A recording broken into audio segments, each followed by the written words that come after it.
മനുഷ്യ മക്കളുടെ വേദനയിലും ദുഃഖത്തിലും അവർക്ക് ആശ്വാസം പകരുവാനും അവരുടെ ഹൃദയങ്ങളെ പ്രകാശപൂരിതമാക്കുവാനും സ്വയം ബലിയായി തീരുവാൻ തിരുമനസ്സായവനാണ് ദൈവപുത്രൻ.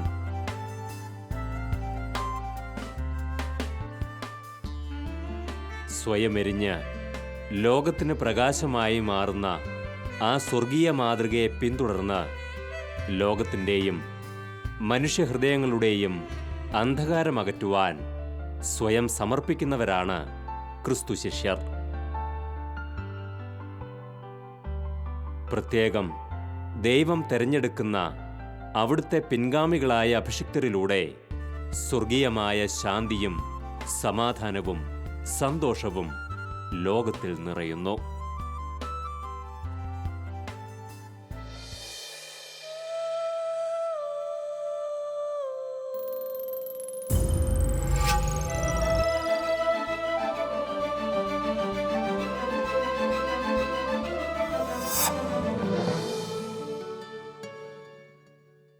ഏതു നിമിഷവും ആരുടെയും ജീവിതത്തിലേക്ക് കടന്നുവരുവാൻ സാധ്യതയുള്ള 7 ലക്ഷത്തിനു മേൽ വരുന്ന ഒരു വലിയ തൊഴിലാളി സമൂഹം ഡ്രൈവർമാർ.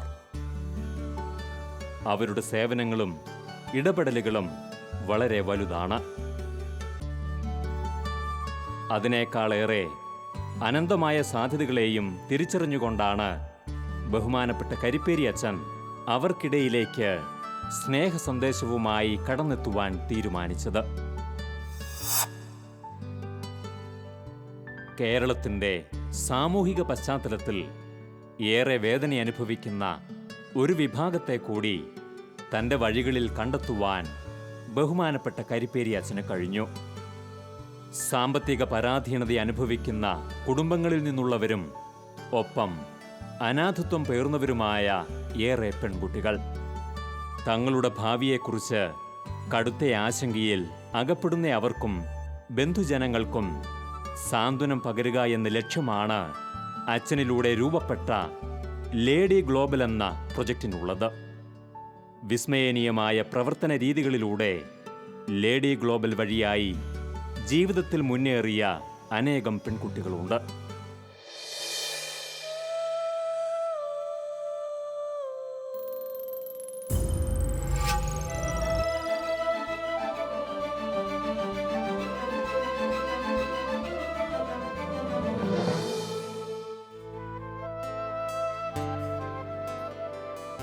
എക്കാലവും വേദനിക്കുന്നവരുടെയും നിരാശയുടെ കയങ്ങളിൽ അകപ്പെടുന്നവരുടെയും ഹൃദയനൊമ്പരങ്ങൾ തിരിച്ചറിയുവാൻ പ്രത്യേക കൃപ ലഭിച്ചിരുന്ന ബഹുമാനപ്പെട്ട വർഗീസ് കരിപ്പേരി അച്ഛൻ തൻ്റെ ശുശ്രൂഷാ ജീവിതത്തിലുടനീളം അവർക്കു വേണ്ടിയാണ് പ്രവർത്തിച്ചത്.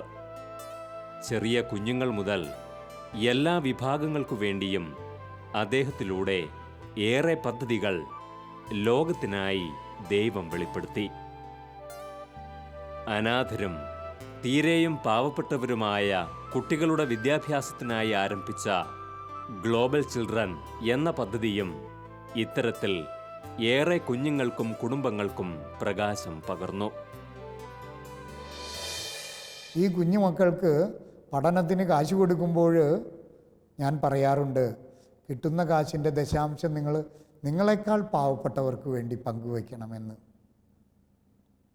4000 രൂപ കൊടുക്കുമ്പോൾ 4000-ഉം 3000-ഉം കൊടുക്കുമ്പോൾ ആ 4000 രൂപ കൊടുക്കുമ്പോൾ 400 രൂപ അവരേക്കാളും പാവപ്പെട്ടവരെ കണ്ടെത്തി കൊടുക്കണം. അപ്പോഴാണ് അവരെക്കാളും പാവപ്പെട്ടവർ ലോകത്തുണ്ട് എന്ന് മനസ്സിലാകുന്നത്. ഇത് ആ വ്യക്തികൾക്കൊരു തിരിച്ചറിവാണ്, ഇല്ലായ്മയിൽ നിന്ന് പങ്കുവയ്ക്കാനുള്ള ഒരു ശൈലി.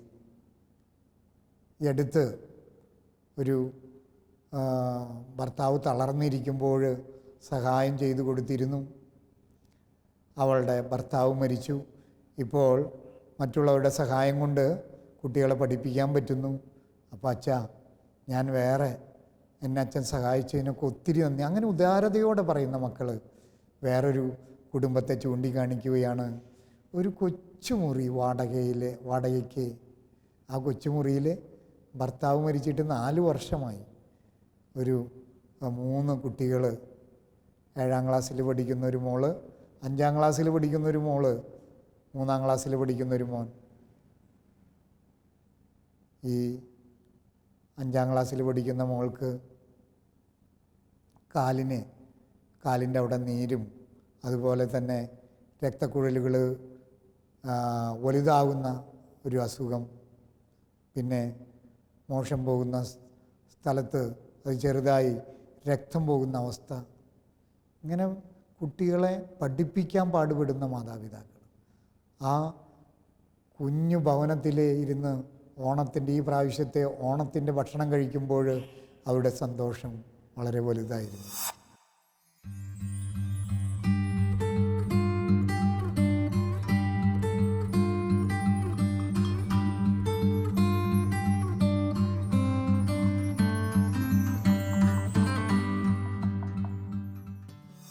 ബഹുമാനപ്പെട്ട കരിപ്പേരി അച്ഛൻ്റെ ജീവിത വീഥികളിൽ നമുക്ക് ദർശിക്കാനാവുന്ന ഏറ്റവും വലിയ സവിശേഷത വേദനിക്കുന്നവരോടുള്ള അദ്ദേഹത്തിൻ്റെ ദൈവദത്തമായ കരുണയുടെ മനോഭാവമാണ്.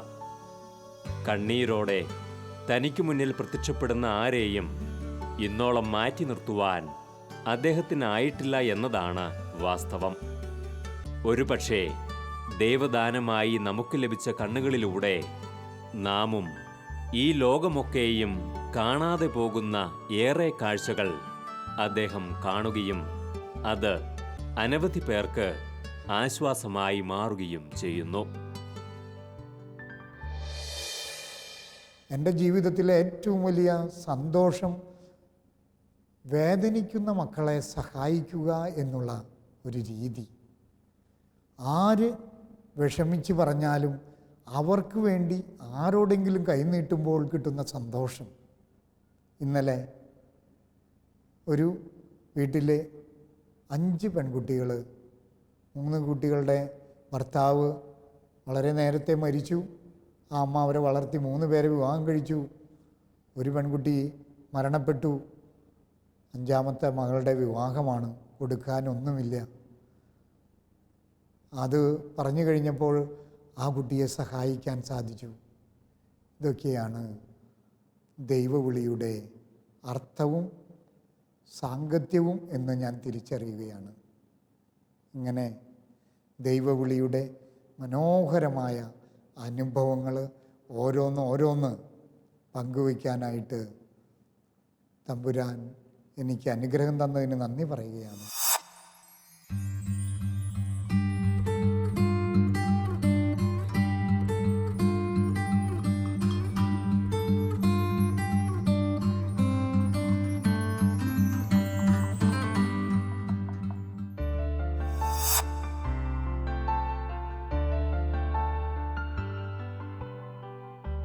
ദൈവം ദാനമായി നൽകിയ അവസരങ്ങളും ജീവിതവും ഉപയോഗിച്ച് തനിക്കാവുന്നതുപോലെ ചിലതൊക്കെ ചെയ്യുവാൻ ശ്രമിച്ചു എന്ന് തൻ്റെ ജീവിതത്തെക്കുറിച്ച് അദ്ദേഹം വിലയിരുത്തുമ്പോഴും ഏറെ പദ്ധതികൾ ഇനിയും ആരംഭിക്കേണ്ടതായി ആ ഹൃദയത്തിലുണ്ട്. തീർച്ചയായും കഴിഞ്ഞ കാലങ്ങളിൽ എന്നതുപോലെ തന്നെ ദൈവസ്നേഹത്തിൻ്റെ നീർച്ചാലുകൾ അനേക ഹൃദയങ്ങൾക്ക് ജീവൻ പകരുവാനുതകുന്ന ദൈവിക പദ്ധതികളുടെ തുടർച്ചയാണ് അവയും. കർത്താവിൻ്റെ അജഗണത്തിൻ്റെ ആത്മീയവും ഭൗതികവുമായ കുറവുകളിൽ അവർക്ക് ആശ്രയമാകുവാൻ പരിശുദ്ധാത്മാവ് അദ്ദേഹത്തിന് വെളിപ്പെടുത്തി നൽകുന്ന ആശയങ്ങൾ അനവധിയാണ്. കർത്താവ് ഒരു കൊച്ചു ജീവിതം നൽകിയപ്പോൾ അത് മാക്സിമം നന്മ ചെയ്യാനുള്ളതാണ് എന്ന ചിന്തയോടുകൂടെ ഇങ്ങനെ ചെറിയ ചെറിയ കർമ്മരംഗങ്ങളിലൊക്കെ പ്രവർത്തിക്കാൻ കർത്താവ് എന്നെ കരുവാക്കി. കർത്താവിൻ്റെ ദൗത്യം വഴി സൈഡിൽ ബലിയർപ്പിച്ചവൻ്റെ ബലിപീഠം വഴി സൈഡിലേക്ക് ഒലിച്ചിറക്കുക എന്ന ദൗത്യവുമായി വഴിയോരങ്ങളിലൂടെ വേണ്ടാത്തവരുടെ സ്നേഹിതനായി അവഗണിക്കപ്പെട്ടവരുടെ സുഹൃത്തായി ജീവിക്കാൻ ചെറിയ രീതിയിൽ പരിശ്രമിക്കുന്നു. അതിൻ്റെ സന്തോഷത്തോടെ മുന്നേറുന്നു. ഇനിയും കുറേ നന്മകൾ ചെയ്യാനായിട്ടുണ്ട്. സെമിനാരിയിൽ പഠിക്കുന്ന കാലത്ത് തുടങ്ങിയ torpedo prayer group 100 thank you Jesus for addicts. Torpedo എന്ന് പറഞ്ഞാൽ അന്തർവാഹിനികളെ, അതുപോലെ കടലിൻ്റെ അടിയിലൂടെ ചെന്ന് മുകളിലൂടെ പോകുന്ന കപ്പലുകളെ തകർക്കുന്ന രീതി. 100 താങ്ക് യു ജീസസ് എന്ന പ്രാർത്ഥനാ ജപം ഉരുവിട്ടുകൊണ്ട് ഈ മദ്യപാനികളുടെയും മയക്കുമരുന്നിന് അടിപ്പെട്ടവരുടെയും മാനസാന്തരത്തിന് വേണ്ടി പ്രാർത്ഥിക്കുന്ന കുട്ടികൾ, ഡിസൈപ്പിൾസ് ഓഫ് ഗുഡ് ഷെപ്പേർഡ്. കർത്താവ് 99നെയും വിട്ട് ഒന്നിനു വേണ്ടി തേടിച്ചെല്ലുന്ന ശൈലിയിലുള്ള വൈദികരും സിസ്റ്റേഴ്സും അൽമായരുമൊക്കെ അവരുടെ ഒരു ചെറിയ കൂട്ടായ്മ, പരസ്പരം പങ്കുവയ്ക്കുന്ന ശൈലി, അങ്ങനെയുള്ള ഇങ്ങനെ ഡ്രൈവർമാരുടെ ഇടയിൽ, തടവറ മക്കളുടെ ഇടയിൽ, ആകാശപ്പറവുകളുടെ ഇടയിൽ, ചുമട്ട് തൊഴിലാളികളുടെ ഇടയിൽ, അന്യസംസ്ഥാന തൊഴിലാളികളുടെ ഇടയിൽ, അങ്ങനെ പല കർമ്മരംഗങ്ങളിൽ, എയ്ഡ്സ് പേഷ്യൻസിൻ്റെ ഇടയിൽ, തെരുവോര മക്കളുടെ ഇടയിൽ, പാട്ടയും കടലാസുമൊക്കെ പെറുക്കി നടക്കുന്നവരുടെ ഇടയിൽ, അങ്ങനെയുള്ളവരുടെ ഇടയിൽ പ്രവർത്തിക്കുന്നവരുടെ ഒരു സ്നേഹ കൂട്ടായ്മയാണ് ഡിസൈപ്പിൾസ് ഓഫ് ഗുഡ് ഷെപ്പേർഡ്.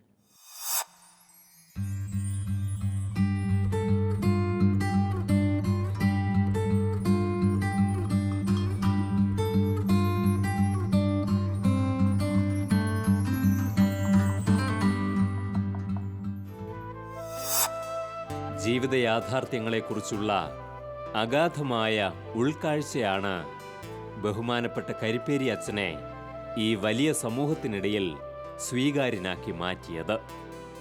ഭൗതികമായ നേട്ടങ്ങൾക്കും നശ്വരമായ ലക്ഷ്യങ്ങൾക്കും വേണ്ടി പരക്കം പായുന്ന വലിയൊരു വിഭാഗം ജനങ്ങളും ചിന്തിക്കാതെ പോകുന്ന ഏറെ സത്യങ്ങളുണ്ട്. ദൈവം ഓരോരുത്തർക്കും നൽകിയ ദാനങ്ങളെക്കുറിച്ച് കരിപ്പേരി അച്ഛൻ തൻ്റെ ബോധ്യങ്ങളുടെ വെളിച്ചത്തിൽ സംസാരിക്കുമ്പോൾ അദ്ദേഹത്തിൻ്റെ പ്രവർത്തനങ്ങൾക്ക് സഹകാരികളായി അവർ മാറുന്നു. കാരണം ഓരോ ആത്മാവിൽ നിന്നും ദൈവം ആഗ്രഹിക്കുന്നത് സഹജീവികളോടുള്ള കാരുണ്യം തന്നെയാണ്. ഓരോ ദിവസവും എഴുന്നേൽക്കുമ്പോൾ ദൈവത്തിന് നന്ദി പറഞ്ഞുകൊണ്ട് ആ ജീവിതം, ആ ദിവസം തുടങ്ങാൻ ശ്രമിക്കാറുണ്ട്. എൻ്റെ ശരീരത്തിലെ ഓരോ അവയവങ്ങൾ തന്നെ ദൈവം നൽകിയ വലിയ അനുഗ്രഹങ്ങളാണ്. ശരീരത്തിലെ ഹൃദയവും, അതുപോലെ ശ്വാസകോശവും, കരളും, പാങ്ക്രിയാസും, ആമാശയവും, കൈകളും കാലുകളും കണ്ണുകളുമൊക്കെ ഒത്തൊരുമിച്ച് പ്രവർത്തിക്കുന്നത് കൊണ്ടല്ലേ ഞാൻ ജീവിക്കുന്നത് എന്ന് എന്നും ചിന്തിച്ചുകൊണ്ടാണ് ദിവസം തുടങ്ങുന്നത് തന്നെ. അതൊരു നല്ല അനുഭവമാണ്. നമുക്ക് കിട്ടാത്തതിനെക്കുറിച്ച് ഓർത്ത് അസ്വസ്ഥതപ്പെടുന്നതിനേക്കാൾ എത്രയോ നല്ലതാണ് നമ്മുടെ ജീവിതത്തിൽ ദൈവം നൽകിയിട്ടുള്ള അനുഗ്രഹങ്ങളെക്കുറിച്ച് ഓർക്കുന്നത്. നമ്മുടെ ശരീരത്തിലെ എല്ലാ പാർട്സുകളും ഒരുമിച്ച് പ്രവർത്തിച്ചാലാണ് നമുക്ക് സമ്പാദിക്കാൻ സാധിക്കുന്നത്. നമ്മുടെ ശരീരത്തിലൊരു കൊച്ചവയവമാണ് പാങ്ക്രിയാസ്, നമ്മുടെ ലിവറിന് അടുത്തുള്ളത്, കരളിനടുത്തുള്ള. അതിലൊരു കൊച്ചു കല്ല്, 3 വയസ്സുള്ള ഒരു ആൺകുട്ടിക്ക് ആ പാങ്ക്രിയാസിലെ കല്ല് മാറ്റാൻ 3 ലക്ഷം രൂപ വില. നമ്മുടെ ശരീരത്തിലെ ഓരോ അവയവങ്ങളും ഇത്രയും മനോഹരമായി പ്രവർത്തിക്കുന്നത് പലപ്പോഴും മനുഷ്യർക്ക് അറിഞ്ഞുകൂടാ എന്നുള്ളതാണ് വാസ്തവം. ഒരു ദിവസം നമ്മൾ ജീവിക്കണമെങ്കിൽ 8640 ലിറ്റർ വായു ശ്വസിക്കണമെന്നാണ് ശാസ്ത്രം പറയുന്നത്. 1 ലിറ്റർ വായുവിന് എത്രയാണ് വില വരിക എന്ന് ICUയിൽ കിടന്നാലാണ് അറിയുക. ഇത്രയും അനുഗ്രഹങ്ങൾ തന്നിട്ടും നമുക്ക് ലഭിക്കുന്നതിൻ്റെ 100 രൂപയിൽ 90 രൂപ നമ്മൾ തിന്ന് 10 രൂപയെങ്കിലും സമൂഹത്തിന് പങ്കുവയ്ക്കുന്ന ശൈലി സമൂഹത്തിൽ വളർന്നാൽ എത്രയോ മനോഹരമായിരിക്കും. ഇതൊരു കാഴ്ചപ്പാടാണ്. സ്നേഹമുള്ളവരെ, ദൈവവിളിയിൽ നിന്ന് ലഭിച്ച ചില ബോധ്യങ്ങളാണ് ഞാൻ പങ്കുവയ്ക്കുന്നത്. നമുക്കതിനൊക്കെ തയ്യാറാകാം.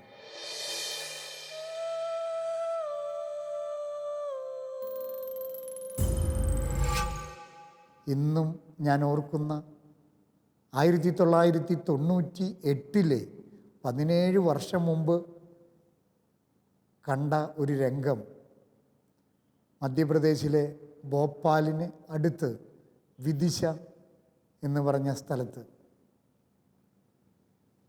അവിടെ ട്രെയിൻ കയറാൻ നിൽക്കുകയാണ് ഞാനും സെബാസ്റ്റ്യൻ തെക്കാനത്തച്ഛനും.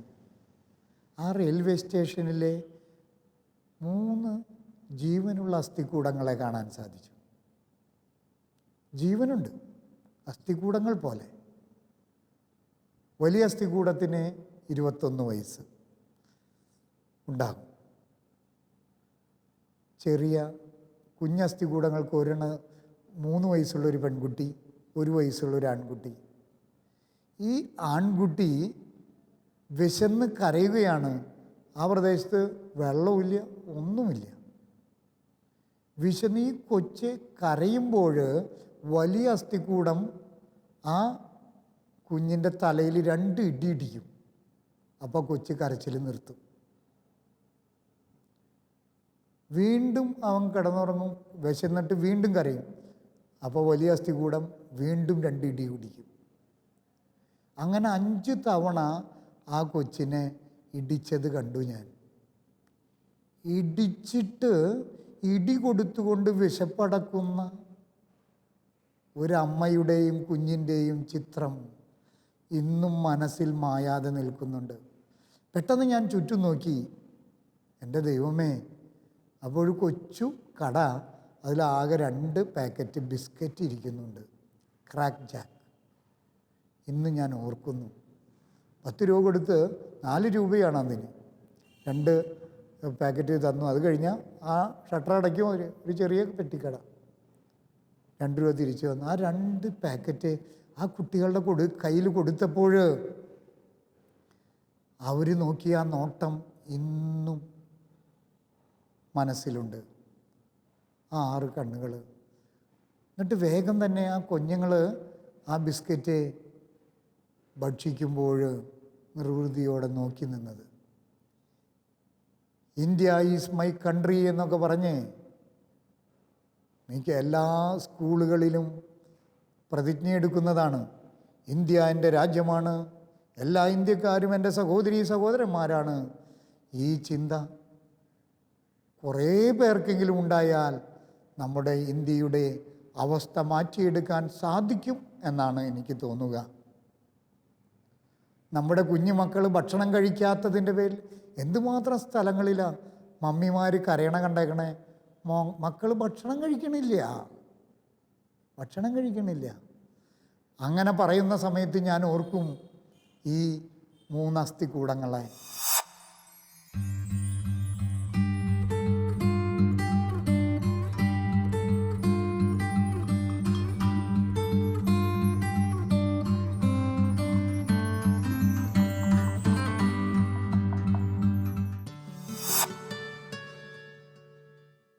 ദൈവത്തിൻ്റെ തെരഞ്ഞെടുക്കപ്പെട്ട ഒരു ശുശ്രൂഷകൻ, വളരെ പ്രത്യേകമായി ഒരു അഭിഷിക്തൻ, തൻ്റെ ജീവിതത്തെയും അവസരത്തെയും ഏറെ നന്ദിയോടെയും വിശ്വസ്തയോടെയും സമീപിക്കേണ്ടതുണ്ട് എന്നത് ബഹുമാനപ്പെട്ട കരിപ്പേരി അച്ഛൻ്റെ അടിസ്ഥാന ബോധ്യങ്ങളിലൊന്നാണ്. അയോഗ്യനെങ്കിലും ദൈവം തനിക്ക് വച്ചു നീട്ടിയ അമൂല്യമായ സമ്മാനമാണ് തൻ്റെ ദൈവവിളിയെന്ന് അദ്ദേഹം പ്രഖ്യാപിക്കുന്നു. മനുഷ്യന്റെ കാര്യപ്രാപ്തിക്കൊപ്പം ദൈവം നൽകുന്ന അനുഗ്രഹം കൂടിയുണ്ടെങ്കിലേ ഓരോരുത്തരുടെയും പ്രയത്നങ്ങൾ ഫലപ്രദമാവുകയുള്ളൂ എന്ന് അദ്ദേഹം തിരിച്ചറിയുന്നു. ദൈവവിളി ദൈവത്തിൻ്റെ മഹത്തായ ദാനമാണ്. അത് ദൈവം മനുഷ്യർക്ക് നൽകുന്ന വലിയ സമ്മാനമാണ്.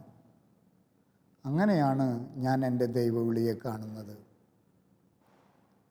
യാതൊരു അർഹതയുമില്ലാത്ത എന്നെ അവിടുന്ന് തൻ്റെ മുന്തിരിത്തോപ്പിലേക്ക് വിളിച്ചു എന്നുള്ളതാണ് ഏറ്റവും വലിയ കാര്യം.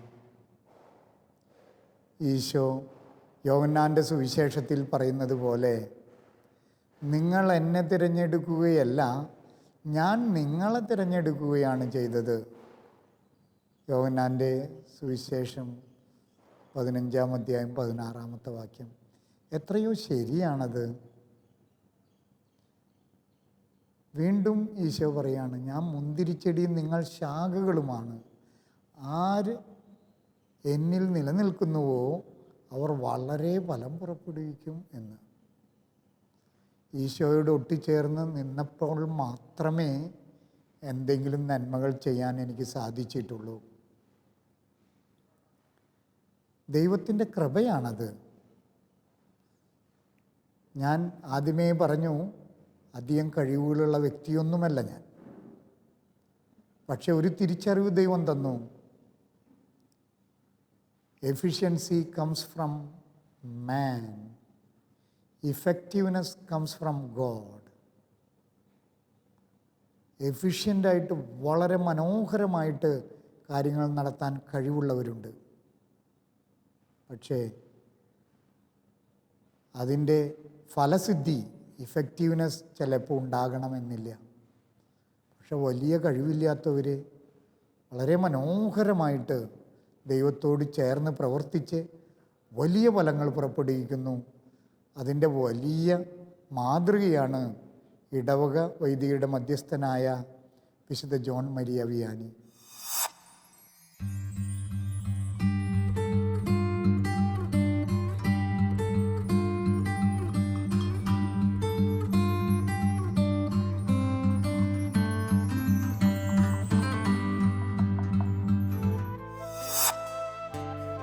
ഒരു വലിയ സമൂഹമധ്യത്തിൽ ഏറെ അംഗീകരിക്കപ്പെട്ട ഒരു ഉറച്ചയിടത്ത് നിലകൊള്ളുമ്പോൾ അദ്ദേഹത്തിലൂടെ ദൈവത്തിൻ്റെയും അവിടുത്തെ അജഗണത്തിൻ്റെയും ഒരു ശുശ്രൂഷകനെക്കുറിച്ചുള്ള ആഗ്രഹങ്ങൾ പങ്കുവയ്ക്കപ്പെടുന്നതിന് കൂടുതൽ പ്രസക്തിയുണ്ട്. ഏതൊരു ആത്മാവും കണ്ണീരോടെ ദൈവസന്നിധിയിൽ അതിജീവനത്തിനായി കേഴുമ്പോൾ ഒരു വലിയ നിയോഗവും പേറി അവർക്ക് മുന്നിലെത്തുന്ന ചിലരുണ്ടാവാം. എന്നാൽ അത് തിരിച്ചറിഞ്ഞ് പ്രവർത്തിക്കുവാൻ മനസ്സാകുന്നില്ലെങ്കിൽ ഒരു ദൈവിക ഇടപെടൽ അവിടെ വൈകിയെന്നു വരാം. എന്നാൽ ബഹുമാനപ്പെട്ട കരിപ്പേരിയച്ഛൻ്റെ മുന്നിലേക്ക് ദൈവം പറഞ്ഞയച്ച ഒരു വ്യക്തിയും ഇന്നോളം നിരാശ അനുഭവിച്ചിട്ടില്ല എന്നതാണ് വാസ്തവം. എന്താണ് തനിക്ക് കൊടുക്കാനുള്ളതെന്ന് ചിന്തിക്കുന്ന ശുശ്രൂഷകരെയാണ് ദൈവത്തിന് ആവശ്യമെന്ന് അദ്ദേഹം നമ്മെ ഓർമ്മിപ്പിക്കുന്നു.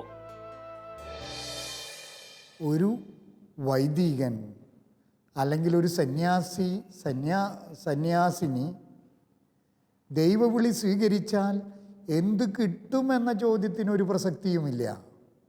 എന്ത് കൊടുത്തു എന്ന ചോദ്യത്തിനാണ് പ്രസക്തി. ആ പ്രസക്തി എത്രമാത്രം പ്രാവർത്തികമാക്കാൻ പരിശ്രമിക്കുന്നുവോ അത്രമാത്രം ജെനുവിൻനെസ് ദൈവവിളിയിൽ ഉണ്ടാകുമെന്നാണ് ഞാൻ മനസ്സിലാക്കുക. ഉദാരതയോടെ പങ്കുവയ്ക്കുന്ന സന്യാസികൾ. പങ്കുവയ്ക്കുക എന്ന് പറഞ്ഞാൽ പെട്ടെന്ന് നമ്മുടെ മനസ്സിൽ ഓർമ്മ വരുന്നത് പണമാണ്, സമ്പത്താണ്. അതിനേക്കാൾ ഉപരിയായി ഒരു കൊച്ചു പുഞ്ചിരി മറ്റുള്ളവർക്കായിട്ട് പൊഴിക്കവേ ഉദിക്കുകയാണ് 1000 സൗരമണ്ഡലം എന്നൊക്കെ പറയുന്ന കവിവാക്യങ്ങൾ. മറ്റുള്ളവരെ പരിഗണിക്കുമ്പോൾ അത് ഉദാരതയുടെ ശൈലിയാണ്. മറ്റുള്ളവരെ മനസ്സിലാക്കുമ്പോൾ അങ്ങനെ ഉദാരതയുടെ ആൾരൂപങ്ങളായി തീരുകയാണ് ദൈവവിളി ലഭിച്ചവരെ ചെയ്യുന്നത് എന്നാണ്. അങ്ങനെ ഒത്തിരി നല്ല മാതൃക നൽകുന്ന വൈദികരെ കണ്ടുമുട്ടാൻ, സന്യാസികളെ കണ്ടുമുട്ടാൻ സാധിച്ചു എന്നുള്ളതാണ്.